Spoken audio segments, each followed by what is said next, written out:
আসসালামু আলাইকুম রহমতুল্লাহ। আজ 3 তারিখের দিনে বিন্না শহর এরিয়া 10টা বাজিবার আগে 9টার পরে একটা মাঝে প্রথম যা আসছিলি শেষ হয়ে আজ দ্বিতীয়বার যাব ওই বা শুরু দিয়ে টাকনাবার কি তার এখান পাই দিয়ে সালার গেলে আসলে আজ মানুষ আইতে বেশি মানুষ মাশাআল্লাহ তাবারাকাল্লাহ বেশি মানুষের কথা আজ বিন্না শহর শুরু হয়ে দিয়ে আরও এবার বেশি মানুষ আছে পুরো দূরত্ব নেই বেশি মানুষের কথা আই গলের কাছে মানুষের উত্তর মুখের তাই দিয়ে পশ্চিম সাইডের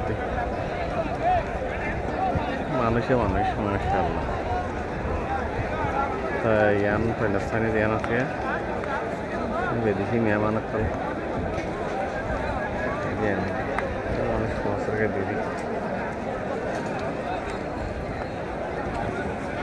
দেখিনে দেখিয়ে রে আইবাল্লাহ আর দাবিরিবা ইনশাল্লাহ এবছর না ভাইলে আল্লাহ এত বছর আগিলে আইতে বছর আইবাল্লাহ আর দাবিরিবা বলে আসসালামু আলাইকুম রহমতুল্লাহ